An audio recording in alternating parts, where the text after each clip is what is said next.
So there's really nothing that highlights the fact that college football is still a highly regionalized sport, quite like the Heisman Trophy voting, because every year you see the Heisman Trophy voting results as if it's like the presidential election from 1860, where this guy wins this portion of the country, this guy wins that portion of the country, etc.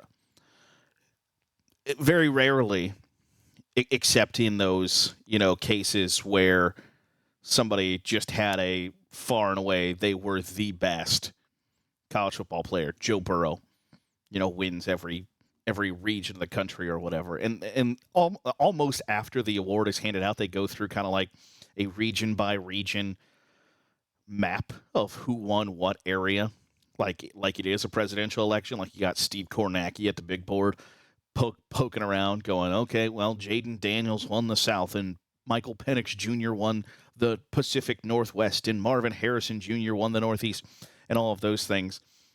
It just really highlights the fact that, and I don't know how I feel about this, whether I think it's a good thing or a bad thing, of whether or not it is it's a good thing or a bad thing, whether the sport is fractured and regionalized as it is. Like, does the Northeast care about college football? No. For the majority of the West Coast, do they care about college football? Not especially. Does the Southeast of the Midwest care about college football? A whole hell of a lot. The majority of the East Coast, Mid-Atlantic, not really. No. So it is regionalized. And I think that's okay, because I don't think, for one of the bright spots I think of college football, and maybe one of the good things about college football not having a like singular commissioner who's trying to get everybody pulling in one direction, is they're not trying to expand to places that we've been underserved or whatever. Like if Maine, New Hampshire, Vermont, Connecticut, Rhode Island, etc., they don't really care about college football. I don't. After 150 years of the sport existing at like the highest levels, then it's probably just not for them, and that's okay. It matters in the South. South really cares about college football, and that's okay. The Midwest really cares about college football, and that's awesome. The West Coast, Pacific Coast doesn't really care a whole lot about college football. Now, when USC is good or UCLA is good, yes, more people care, but for the most part, it's an afterthought to other sports, and that's all right. But nothing really highlights that fact quite like the Heisman Trophy voting. And I find it super interesting because you get all of these people who tell you that they're not biased towards one candidate, or they don't favor a player from a certain conference or a certain team, and then the results don't bear that out. That every year that there is a player from the South, whether they win or not, that's who the South votes for. There's a player from the Midwest that, whether or not that player wins, gets some votes. And I find the entire process super interesting, because you see everybody pretty much on Monday on the old tweet machine tweeting out the screenshot that they had submitted their Heisman vote. They are proud and excited to do it, etc. I find that I don't know if the Heisman Trophy asks them, like, hey, please share on social media. And it's become, they really care about the TV product, which I understand to a point. Like, you want people, and you want people to watch. You want there to be intrigue. You need it to matter. And I love the Heisman Trophy because I think it's still, which is fascinating to me, like still the biggest individual award, or the most meaningful maybe individual award that you can win in American sports, which is outrageous to me. Like, you can win gold medals depending on the sport and nobody even have any idea what your name is. You can win the NFL MVP and that doesn't fast track you to the Hall of Fame or anything like that. You win the Heisman Trophy and people will remember you forever. A lot of people will remember you forever. If you win that trophy, you are enshrined as a legend of the sport. And that doesn't like you can win the NFL MVP, and that doesn't enshrine you as a legend of the sport. You can win the NBA MVP. You can win NBA Finals MVP. You can win all sorts of trophies, and nothing defines your legacy in that sports, in the annals of that sports history. But college football, you win the Heisman Trophy, you will be remembered as one of the all-time greats. And I enjoy the allure that comes with that trophy being bestowed upon you. But it has turned into slightly that that they're worried more about the TV show and the TV product than maybe a lot of other things. And I think that's a problem. Like, for instance, I think Marvin Harrison Jr. is going to the Heisman Trophy ceremony on Saturday as we want to ensure that this just isn't a quarterback award. And I think there's some obviously they've taken the top 4 highest vote getters. But I think there's some help from the voters there too of I want to pretend as if I'm not just going to give this to the top performing quarterback or the quarterback of the best team overall. I've balked at this before on the show if you're a faithful listener. Stetson Bennett was a Heisman Trophy finalist last year. Is Stetson Bennett one of the 4 best players in college football last year? No. But he was the quarterback of the best team, the team who had won the championship the year before, and the team who would go on to win the championship later that year. So you get an invitation to New York. But I think it's going to be important going forward for the Heisman Trophy to invite non-quarterback guests. Do I think Marvin Harrison Jr. is spending the weekend in New York thinking that he's going to win the Heisman Trophy? No, I don't. I don't think Bo Nix is going to New York thinking that he needs to really practice his speech because he probably knows he didn't win the Heisman Trophy. I think it comes down to Michael Penix Jr. and Jaden Daniels. I think Jaden Daniels wins comfortably. Jaden Daniels is going to win the South. I assume Jaden Daniels is going to win the East. Jaden Daniels is going to win the Midwest. I would imagine Michael Penix Jr. wins the West. And Jaden Daniels wins somewhat comfortably, is my guess. I think the Heisman Trophy wishes that people didn't know that. People didn't have that feel. They wish that there was a ton of intrigue around whether it was Michael Penix Jr. Does Michael Penix Jr. get votes taken away from him by Bo Nix? In reality, probably. But, is it going to be Bo Nix? Is it going to be Michael Penix Jr.? Is it going to be Jaden Daniels? Is it going to be Marvin Harrison Jr.? There are so many different options. I don't think that intrigue exists. And that's okay. You used to have to watch the Heisman Trophy ceremony because there was, one, no other way of finding out who won the award. And then, two, there was legitimate intrigue because you hadn't seen damn near every play that player or the 4 or 5 players in attendance had that year. You just weren't exposed to, if you lived in Florida, you probably hadn't seen a whole lot of Washington's games this year. You probably hadn't seen a ton of Oregon, a ton of Ohio State. But the TV landscape has changed the way we look at and view and vote for the Heisman Trophy. And then also the way we perceive the Heisman Trophy, because you have the opportunity. If you want to watch all 12 of LSU's games this year, you have that possibility and opportunity.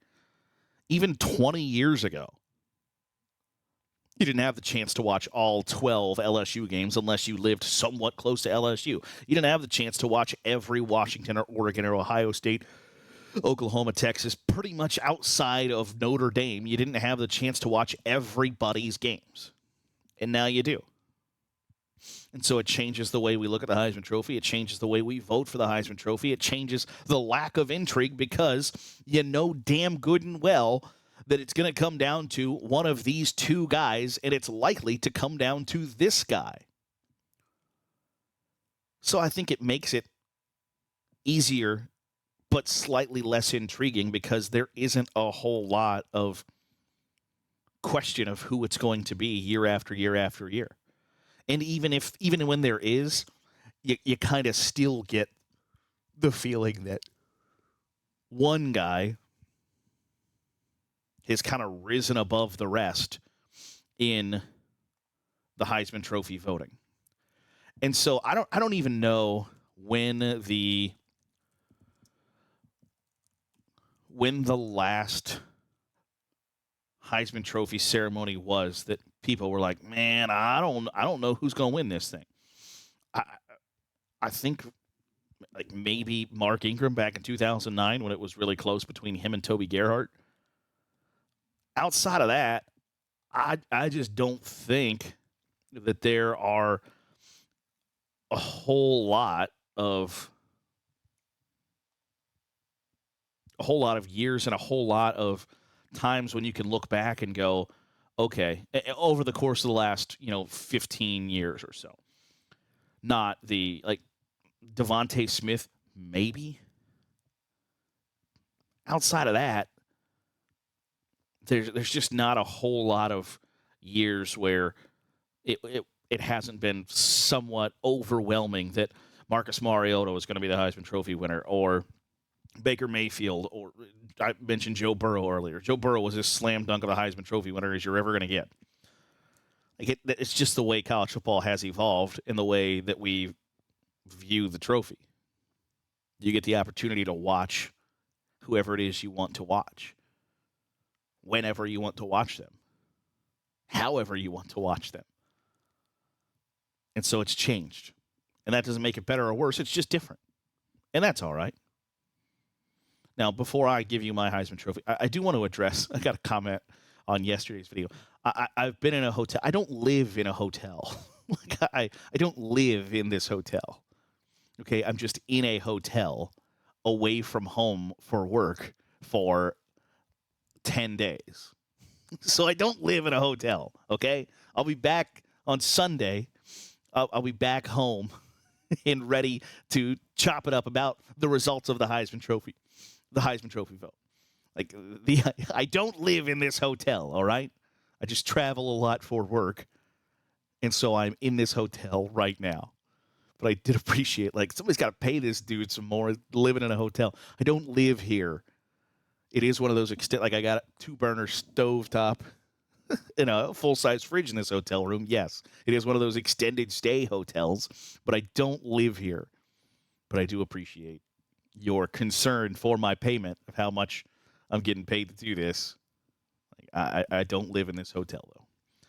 So, my Heisman Trophy ballot, if I had one, and I don't have one, I would love one, obviously, but I don't think I could hold it in about who I voted for. Here's why I voted for him, and the Heisman wants you to keep it super secret because they need people to watch the ceremony, but everybody's gonna just find out on Twitter because Jaden Daniels going to win the damn thing.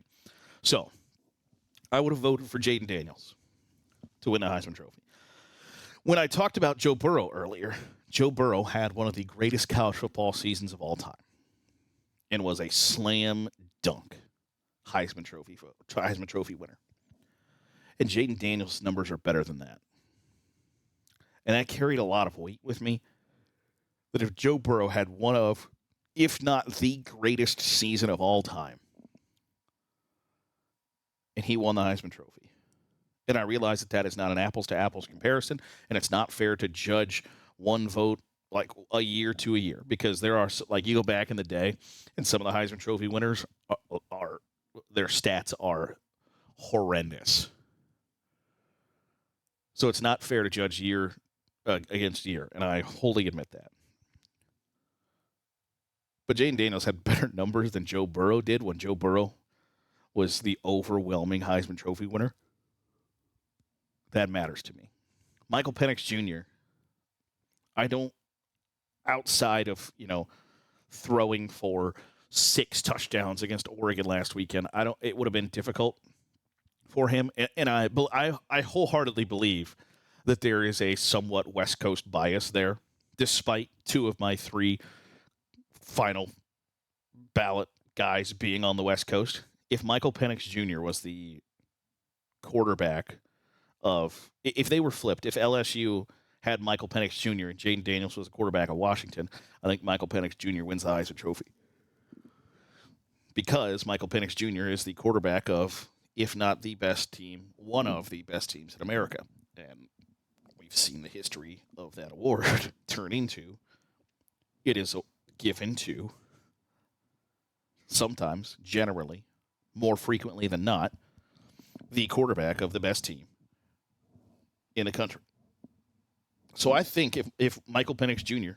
was an SEC quarterback or a Big Ten quarterback, I believe he wins the Heisman Trophy.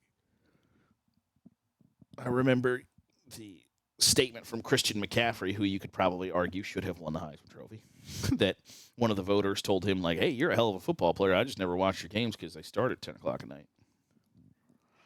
Like, that sucks. Like, that's a bad thing to hear. And now I'm not like, well, I think Michael Penix Jr. at times was punished by having late starts, playing.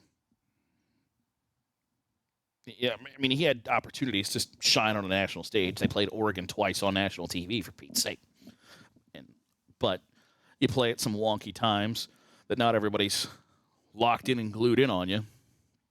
That's to your detriment.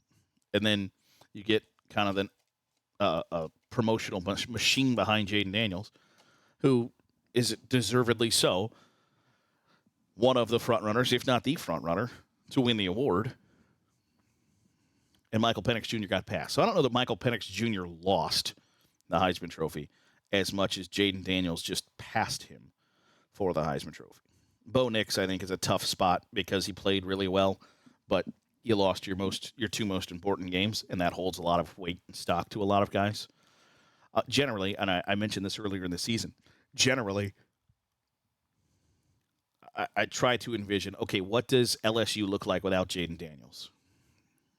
They're still pretty good. Are they 9-3? I don't know. Probably pretty close to it. Is Washington 12-0 without Michael Penix? Probably not. Is Oregon 10-2 without Bo Nix? They're probably pretty close to it, 9-3. So maybe Michael Penix Jr. should have gotten more love on my ballot than he did. But I went Jaden Daniels at number 1 in my Heisman Trophy ballot. And part of that, and I think this factors into it too, that there are a lot of people, a lot of voters, and I think this too, especially like in like general elections or presidential elections. You're not necessarily voting for who you think is going to be the best person for the job. You're voting for the person that you think is already going to win despite your vote. And I think there's a little bit that there with Jaden Daniels that, like, I think Jaden Daniels is going to win even if I vote for Michael Penix Jr. If you believe Marvin Harrison Jr. is the best player in college football, put him at number 1. If you believe that, or the most, and part of it, like, it's most outstanding player, there are a lot of different ways to look at it and a lot of things to juggle. Most outstanding player, most valuable player, best player. Are all of those things the same thing? I don't know. I don't think so. But it's definitely something you've got to, like, juggle in your own mind. And so for me, when I weighed it all out, I would have voted for Jaden Daniels, but I don't have a Heisman Trophy vote. So this has all just been a pointless exercise. That'll do it for today's episode of the Daily Huddle. We'll be back on Sunday. We'll recap the Heisman Trophy victor. There's not multiple. The Heisman Trophy victor. Was it right? Was it wrong? And we'll talk about the regionalized voting. Who won what area? And just how big of a slam dunk or how close it was. We'll chat about it all on Sunday. Not from this hotel room on the Daily Huddle. Appreciate you making us a part of your day, however it is, wherever it is you're doing so. If you are watching on YouTube, hit the subscribe button. Make sure you're getting all that great college football content we're pumping out here at Saturday Glory. If you are listening on the podcast, drop a 5-star review. It goes a long way in helping out the channel. We'll see you next time here on the Daily Huddle with Saturday Glory.